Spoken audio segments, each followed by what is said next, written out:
My wife is a deceitful. She cheated on me. When we split up, she deliberately cheated on me under the pretense this is your child to get back to me. Vindictive former partner claimed I was unfaithful and falsely stated she was expecting to trap me. But the baby wasn't mine. I'm a 30-year-old man, and I've been dealing with some serious drama lately. My ex-girlfriend, Alice, 24, and I had a pretty ugly breakup about 5 to 6 months ago. We'd been together for 3 years, and things had been getting tense for a while. Now she's dropped a bombshell on me, and I'm not sure how to handle it. To give you some context, Alice and I met through mutual friends at a concert. We connected instantly, and for the first year and a half, everything was amazing. We had similar hobbies, loved spending time together, and even discussed our future together. I work as a web developer, and Alice is a digital artist. Both of our jobs are demanding, but we always made time for each other. Initially, our relationship was like a romantic movie.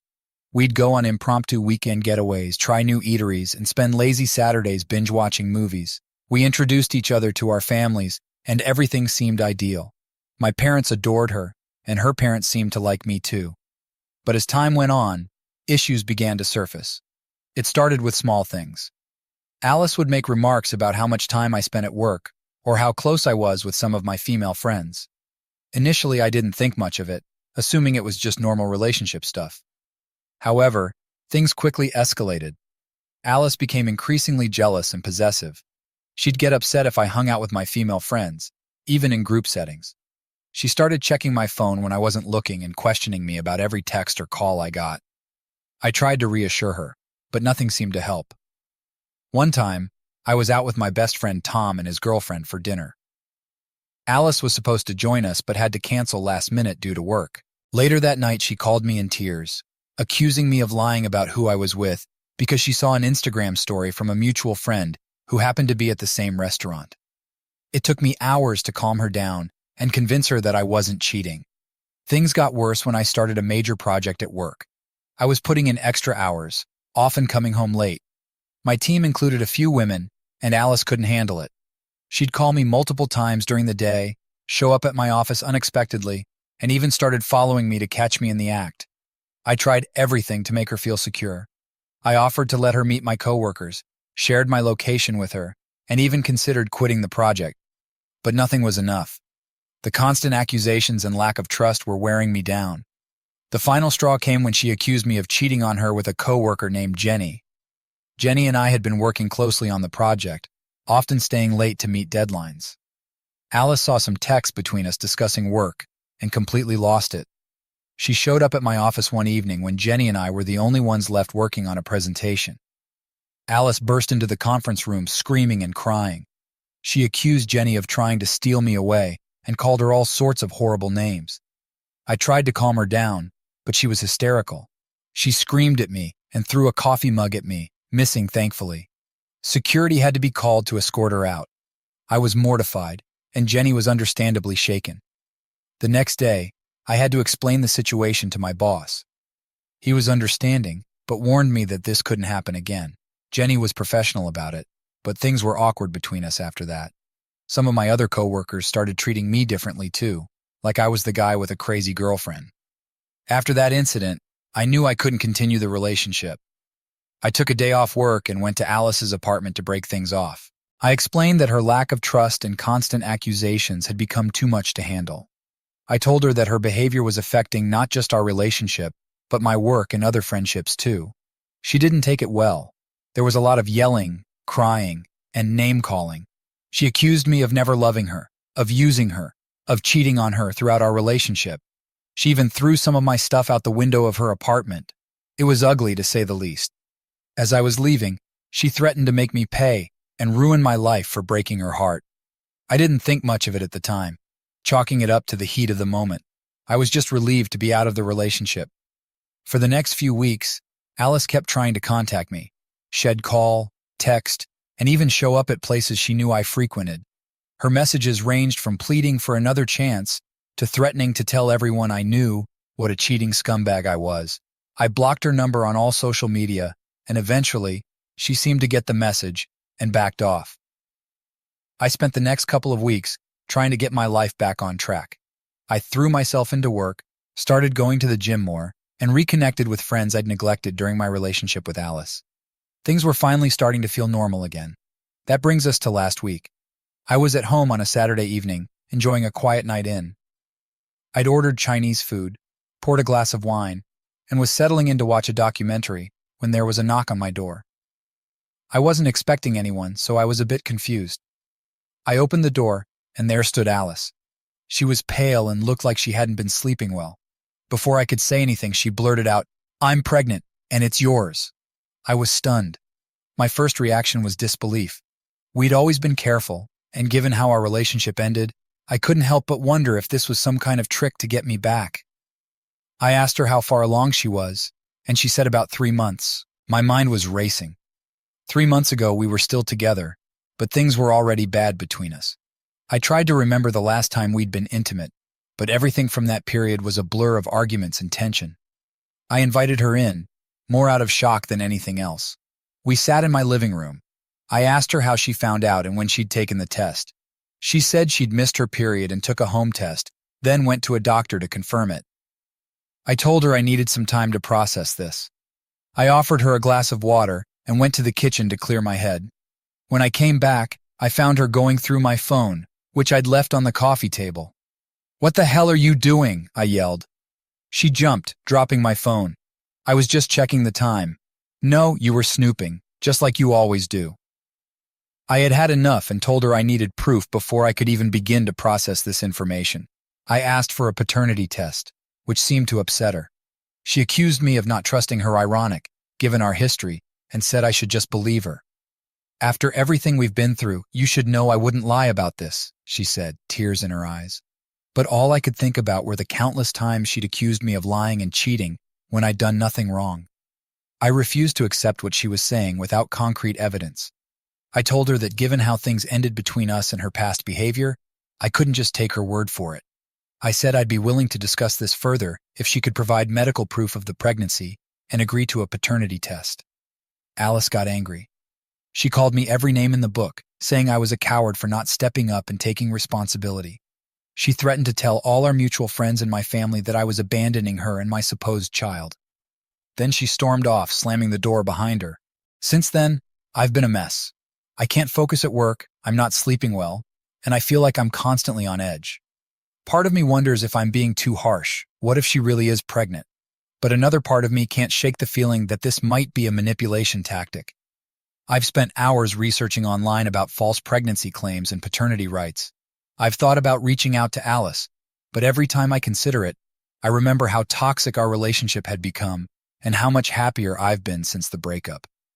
I haven't told anyone about this yet, not my family, not even my best friend Tom. I'm not sure what to do. Am I the bad guy for not believing her and insisting on proof? Should I have handled this differently? I keep replaying the conversation in my head, wondering if I missed something. She did look different, tired, stressed, but couldn't it just be from the drama of our breakup? And why wait 3 months to tell me? If she really is pregnant, shouldn't she have known sooner? The threat of her telling everyone is weighing on me too. My parents would be devastated if they thought I'd abandoned a pregnant girlfriend, and my friends, I can only imagine what they'd think. I've always prided myself on being a stand-up guy, and the thought of everyone believing I'm some deadbeat dad Toby is killing me. But at the same time, I can't just accept this without question. Alice's past behavior has made it impossible for me to trust her word alone, and bringing a child into the world is a huge responsibility, one that I'm not sure either of us is ready for, especially given the current state of our relationship. I've thought about reaching out to some of our mutual friends to see if they know anything, but I'm worried about the rumor mill starting before I even know what's really going on. And what if Alice hasn't told anyone else yet? I don't want to be the one to spread this information if it turns out to be false. There's also a small part of me that's terrified of the possibility that it might be true. I'm not ready to be a father. Alice and I had talked about kids in the abstract someday, in the future, but never as an immediate reality. And the thought of being tied to Alice for the rest of my life, given how toxic our relationship had become, it's overwhelming. I've even considered the possibility that the child might not be mine, even if she is pregnant. Given how accusatory she was about my fidelity, could she have been projecting? Could there have been someone else? It's a horrible thought, but I can't help but consider every possibility. The more I think about it, the more confused and frustrated I become. I feel like I'm being forced into a corner with no good options. If I reach out to Alice and try to get more information, am I opening myself up to more manipulation? If I ignore her, am I potentially abandoning my child? I know I need to do something, but I'm paralyzed by indecision. Every option seems fraught with potential pitfalls. I keep hoping that maybe she'll reach out again with more information or agree to my request for proof. But so far, there's been nothing but silence. Part of me wonders if I should just bite the bullet and agree to whatever Alice wants just to keep the peace, but I know that's not the right thing to do. If there really is a child involved, they deserve parents who are sure and committed, not someone who's just going along with it to avoid conflict. I've even considered seeking legal advice, but that feels like such a drastic step. What if this all turns out to be a misunderstanding or a false alarm? Would I be overreacting by getting lawyers involved at this stage? The whole situation has made me reevaluate our entire relationship. Were there signs I missed? Red flags I ignored? I thought I was being a good boyfriend by trying to reassure her and prove my faithfulness. But did I just enable her behavior? Should I have ended things sooner? It's been a week since Alice showed up at my door, and I feel no closer to a resolution. Every day that passes feels like a ticking clock. If she really is pregnant, decisions will need to be made soon. But how can I make any decisions when I'm not even sure of the basic facts? I keep asking myself, am I the jerk for insisting on proof? Should I have been more sympathetic, more trusting? Or am I right to be cautious given our history? I honestly don't know anymore. So here I am, turning to the internet for advice. I know it's a complex situation, and maybe I'm not giving you all the details you need to make a judgment, but I'm at my wit's end here. I need some outside perspective. Am I the jerk for not believing my ex-girlfriend and insisting on proof of her pregnancy? Or am I justified in my caution given our history? What would you do in my situation? Update 1. Hello everyone. It's been about a month since my original post, and a lot has happened. I wanted to give you all an update on the situation with Alice and her pregnancy claim. First off, I want to thank everyone who commented on my original post. Your advice and perspectives really helped me gain some clarity on the situation. Many of you suggested that I should stand my ground and insist on proof, while others pointed out that I needed to be prepared for the possibility that Alice might actually be pregnant. After a few days of radio silence following our confrontation, Alice reached out to me via text. She apologized for her outburst and said she understood why I might have doubts. She agreed to provide medical proof of the pregnancy and to take a paternity test once it was safe to do so. I was relieved that she seemed to be taking a more rational approach, but I was still wary. We agreed to meet at a local coffee shop to talk things through. I suggested a public place to avoid any potential drama and to keep things civil. When we met, Alice looked different from when she had shown up at my door. She seemed calmer, more collected. She handed me an envelope containing ultrasound images and a doctor's report confirming her pregnancy. According to the documents, she was indeed about 12 weeks pregnant, which aligned with the timeline she had given me earlier. Seeing those ultrasound images, I can't even describe the mix of emotions I felt. This was really happening, or at least it seemed to be. We talked for hours. Alice explained that she had found out about the pregnancy just a week before she came to my place. She said she was scared and didn't know how to tell me, especially given how things had ended between us. She admitted that her approach showing up unannounced and making demands was wrong, and she apologized for it. I listened to her and tried to keep an open mind. I explained my perspective too, how her past behavior had made it difficult for me to trust her words alone, and how shocked and unprepared I felt when she dropped this news on me. We discussed our options. Alice said she wanted to keep the baby, but she understood if I wasn't ready to be a father. She said she wouldn't force me into anything, but she hoped I would be involved in the child's life. I told her I needed time to process everything. The paternity test was still on the table, and she agreed to it. We decided to wait until it was safe to perform the non-invasive prenatal paternity test, which can be done after the 10th week of pregnancy, but decided that the 14th week would be the safest. After our meeting, I felt a bit better about the situation, but I was still overwhelmed. I decided it was time to tell my family and close friends about what was going on. I started with my parents. To say they were shocked would be an understatement. My mom was torn between excitement at the prospect of being a grandmother and concern about the circumstances. My dad was more skeptical, reminding me of how volatile my relationship with Alice had been. They both supported my decision to get a paternity test and urged me to be cautious. Telling my best friend Tom was next. He was surprised but supportive. He offered to be there for me throughout the process, whatever I decided to do. He also suggested I might want to consider talking to a lawyer to understand my rights and responsibilities, just in case. Over the next couple of weeks, Alice and I stayed in touch via text. She kept me updated on her doctor's appointments and how she was feeling. It was strange navigating this new dynamic with someone I had such a complicated history with. Then, about a week ago, things took an unexpected turn. Alice called me sounding panicked. She said she had started bleeding and was on her way to the hospital. Without thinking, I rushed to meet her there. The next few hours were a blur of tests, worried waiting, and intense conversations with doctors. Finally, we got the news. Alice had suffered a miscarriage.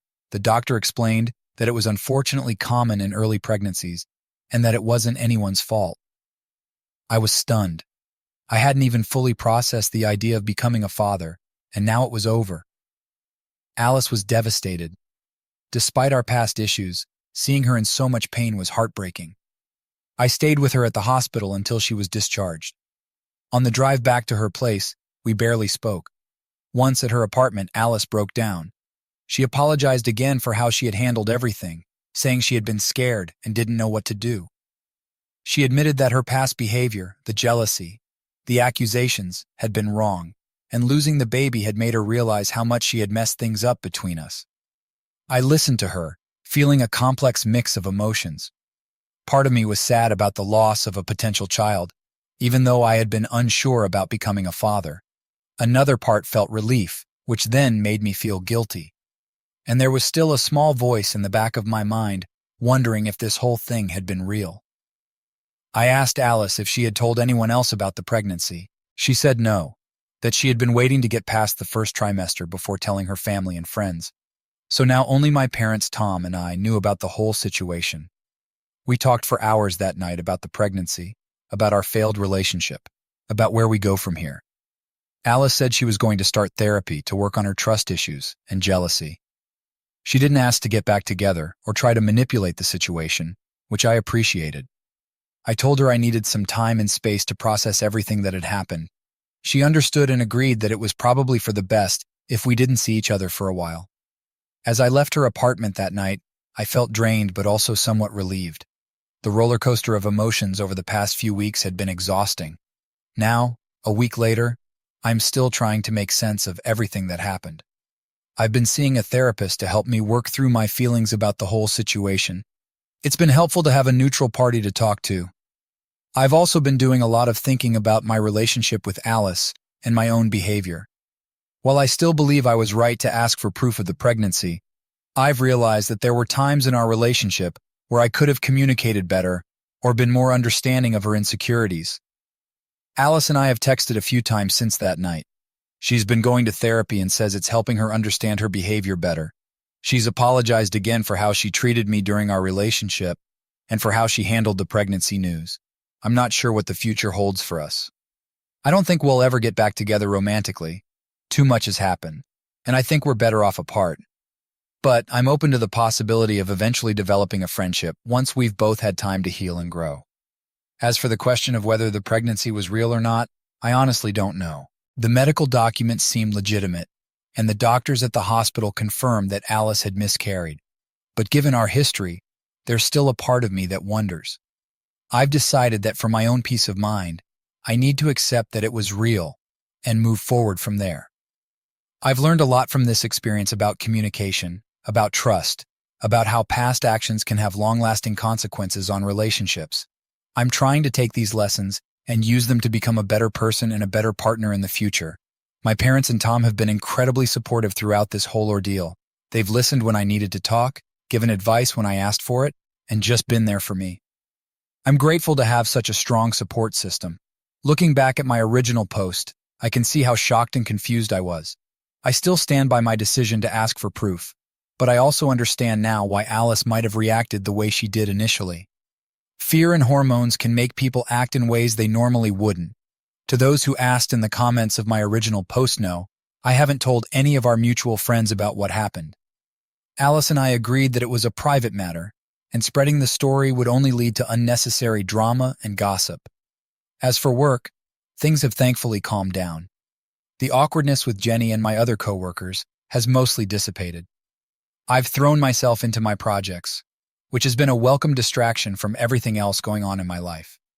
I know this update might not be what some of you were expecting. Life rarely follows the neat, clear-cut scenarios we imagine. It's messy and complicated and often leaves us with more questions than answers. I'm still processing everything that's happened, and I expect it will take time before I fully come to terms with it all. But I'm taking it one day at a time, focusing on my own growth and healing. Thank you all again for your advice and support. It really helped me navigate this difficult situation. If anything significant changes, I'll be sure to post another update. For now, I'm just trying to move forward, learn from this experience, and focus on building a better future for myself. Update 2. I really wanted to end my story at the last update. It was a somewhat okay ending, but the world sometimes just doesn't work as it's supposed to. It's been about 3 months since my last update, and I'm still angry from everything that's happened. I thought the situation with Alice couldn't get any more complicated, but I was wrong, so wrong. After the miscarriage, Alice and I had minimal contact. We texted occasionally, mostly her updating me on her therapy progress, and me politely responding. I was still processing everything and trying to move on with my life. Work was going well. I'd thrown myself into a new project, and it was a welcome distraction. Things with my coworkers, including Jenny, had pretty much returned to normal. I was even starting to consider dating again, though I hadn't actually gone on any dates yet. Then about 3 weeks ago, I got a call from a number I didn't recognize. When I answered, a man's voice asked if I was me. When I confirmed, he introduced himself as Sam and said we needed to talk about Alice. My stomach dropped. I asked who he was, and he said he was Alice's ex-boyfriend. Apparently, they had dated for a few weeks during a period when Alice and I were on a break. I remembered that break was after a particularly bad fight, and we'd spent about 3 months apart. Sam said he had recently found out about the pregnancy and miscarriage from Alice, and had some information he thought I should know. We agreed to meet at a local bar the next evening. I spent the next 24 hours in a state of anxiety, my mind racing with possibilities. Part of me didn't want to go, didn't want to know whatever it was Sam had to tell me, but I knew I had to face this. When I met Sam at the bar, I was surprised by how normal he seemed. He was about my age, seemed like a decent guy. He bought us both a beer and got straight to the point. Alice lied to you, he said. The baby wasn't yours. It was mine. I felt like I'd been punched in the gut. Sam went on to explain that he and Alice had continued seeing each other on and off, even after she and I got back together. The last time they'd been together was about a week before Alice and I broke up for good. Sam showed me text messages between him and Alice dating back months. In them, Alice talked about how unhappy she was with me, how she was only staying because she was afraid of being alone. There were messages from the time she found out she was pregnant, panicking about what to do. As I scrolled through the messages, feeling sicker by the minute, I came across one that made me extremely angry. It was from Alice to Sam, dated just a few days before she showed up at my door claiming to be pregnant with my child. I have a plan, the message read. I'm going to tell me the baby is his. He makes good money, and he's always wanted kids. He'll take care of us. I couldn't believe what I was reading. Not only had she cheated on me, but she had deliberately tried to trap me into raising another man's child. Sam felt guilty after the miscarriage and felt I had a right to know the truth. I thanked Sam for telling me, though a part of me wished I could go back to not knowing.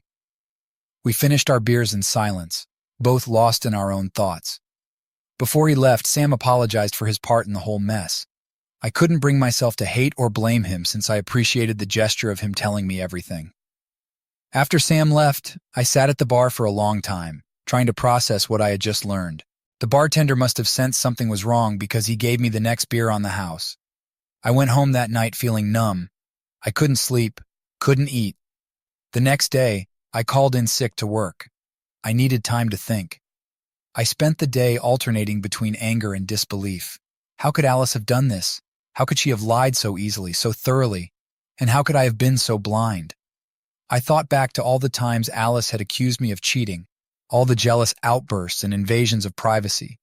It had all been projection. She was the one cheating all along. After a day of stewing in my own thoughts, I knew I had to confront Alice. I couldn't let this go unanswered. I texted her, asking if we could meet. She agreed, probably thinking it was just another check-in. We met at the same coffee shop where she had shown me the ultrasound pictures. As soon as she saw my face, she knew something was wrong. Before she could say anything, I laid it all out.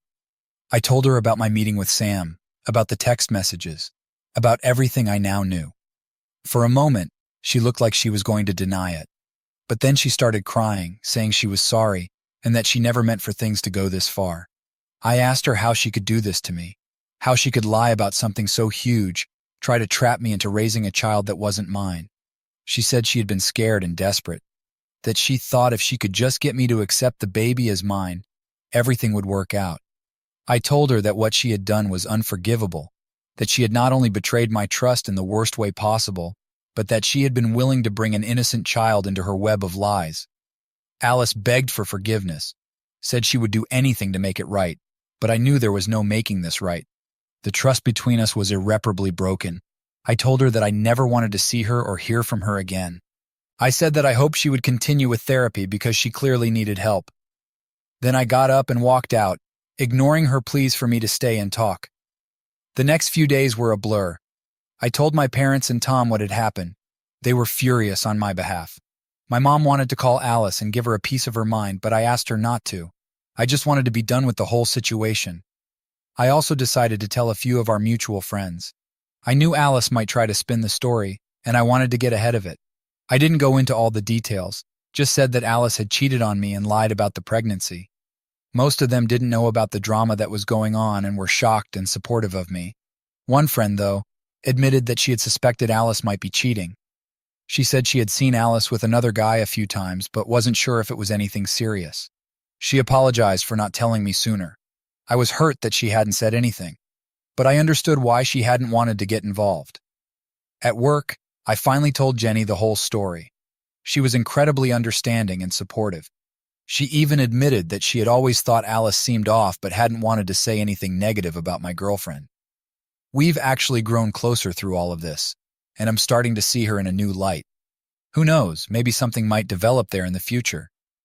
As for Alice, I haven't heard from her since our confrontation at the coffee shop. I've blocked her number and on all social media. A mutual friend told me she's moved back in with her parents and is continuing with therapy. Part of me hopes she gets the help she needs, but mostly, I just want her out of my life for good. Looking back on our relationship, I can see now how toxic it was. Alice's jealousy and insecurity weren't just annoying quirks, they were signs of deeper issues. I realize now that I should have ended things long before I did. I've been doing a lot of thinking about why I stayed with Alice for so long, why I put up with her behavior. I think part of it was that I was afraid of being alone. Part of it was that I thought I could fix her, make her trust me if I just tried hard enough. And part of it, I'm ashamed to admit, was that I enjoyed feeling needed, even if it was in an unhealthy way. One of the hardest things to come to terms with has been the loss of the future I thought I might have. Even though I had been unsure about the pregnancy, a part of me had started to imagine what it would be like to be a father. To have that ripped away, and then to find out it was all a lie, it's been tough. But I'm also relieved that I found out the truth before it was too late. Relieved that I'm not tied to Alice for the rest of my life. I've been focusing on myself these past few weeks. I've gotten back into running, something I used to love but had given up during my relationship with Alice.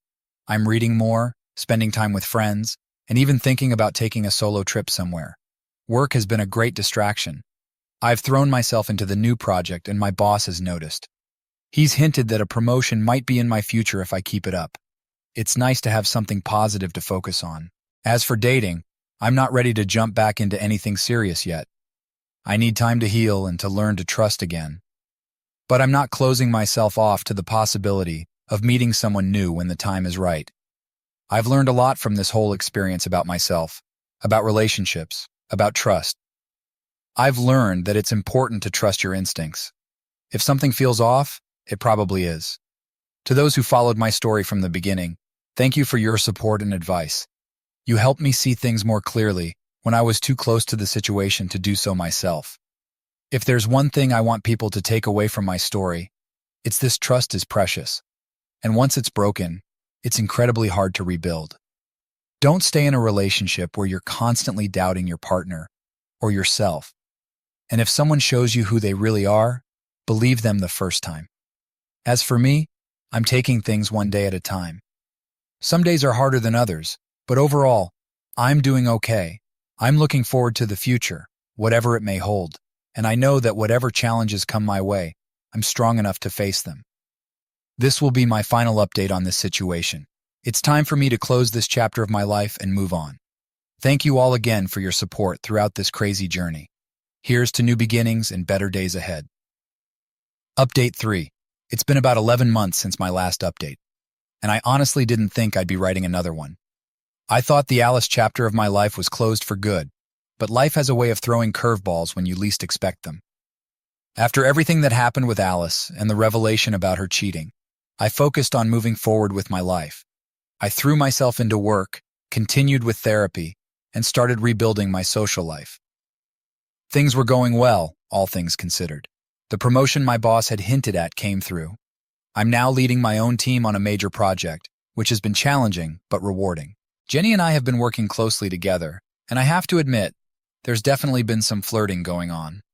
We haven't acted on it yet, mostly because I've been cautious about getting involved with a coworker after everything that happened with Alice, but the attraction is there. Then, about a month ago, everything changed again. I was at the grocery store one evening, just picking up some things for dinner, when I quite literally ran into Sam. Yes, that's Sam, Alice's ex-boyfriend, the one who had told me the truth about the baby. We both stood there for a moment, shocked at the coincidence. Then Sam asked if I wanted to grab a coffee and talk. I hesitated at first. Did I really want to revisit all of that? But curiosity got the better of me, and I agreed. Over coffee, Sam filled me in on what had been happening with Alice. Apparently, she'd had a complete breakdown after our confrontation. She'd quit her job, moved back in with her parents, and had been in intensive therapy. Sam had kept in touch with her parents, feeling somewhat responsible for her state. What he told me next was that Alice had recently discovered that she was pregnant again, and this time, it was definitely Sam's. They weren't back together, but he was planning to co-parent with her. I sat there angry. Why should Alice get to have a baby when she had lied about the last one? But another part of me felt relieved that it wasn't me in Sam's position, tied to Alice for the rest of my life. Sam seemed genuinely excited about becoming a father, though he admitted he was nervous about co-parenting with Alice given their history. He said Alice had made a lot of progress in therapy, dealing with her trust issues and manipulative behavior, but he was still cautious. Before we parted ways, Sam hesitated, then said, "There's something else you should know. Alice has been asking about you. She wants to apologize in person for everything she did." I told Sam I'd think about it, but I wasn't making any promises. Over the next few days, I couldn't stop thinking about what Sam had told me. I talked it over with my therapist, trying to sort out my feelings. On one hand, I had no obligation to see Alice or hear her out. What she had done was unforgivable, and I had every right to keep her out of my life. On the other hand, a small part of me wondered if hearing her apology might provide some closure. After much thinking, I decided to meet with Alice. I figured it would be better to face this head-on, rather than always wondering what if. I asked Sam to arrange the meeting, making it clear that this was a one-time thing. We met at a park on a Sunday afternoon. I chose a public place, both for the neutrality and to avoid any potential drama. When I saw Alice approaching, I was struck by how different she looked. She seemed smaller somehow, less confident. Alice sat down on the bench next to me, keeping a respectful distance. For a moment, neither of us spoke. Then she took a deep breath and began. "I know nothing I say can undo what I did," she started. "But I want you to know how deeply sorry I am for everything, for the cheating, for the lies, for trying to trap you with a baby that wasn't yours. It was inexcusable, and I'll regret it for the rest of my life." She went on to explain that she'd been diagnosed with borderline personality disorder, which helped explain but not excuse some of her past behavior. She talked about the intensive therapy she'd been going through, learning to manage her emotions and insecurities in healthier ways. I'm not telling you this to ask for forgiveness, she said. I know I don't deserve that. I just wanted you to know that I understand how much I hurt you, and I'm doing everything I can to make sure I never treat anyone that way again. When she finished speaking, I took a moment to gather my thoughts. Then I told her that while I appreciated her apology, I couldn't forgive her not yet. The wounds were still too fresh, the betrayal too deep. But I did tell her that I hoped she would continue with her therapy and work on becoming a better person, especially now that she was going to be a mother. Alice nodded. She thanked me for listening and for being willing to meet with her. As she stood to leave, she paused, then said, I truly am happy for you, you know. Sam told me about your promotion and about Jenny. I hope it works out for you. You deserve to be happy. With that, she walked away. I sat on that bench for a long time after she left, processing everything that had just happened. It wasn't the dramatic confrontation I might have imagined. Instead, it felt like the quiet closing of a door, the final end of a chapter in my life. In the weeks since that meeting, I've done a lot of thinking about Alice, about our relationship, about everything that happened. I've realized that while I can't forgive her actions, I can let go of the anger I've been holding on to. It's not about excusing what she did, but about freeing myself from the negative emotions that have been weighing me down. As for my personal life, things have been looking up. Remember how I mentioned there was some flirtation going on with Jenny? Well, about a week after my meeting with Alice, Jenny and I finally addressed the elephant in the room.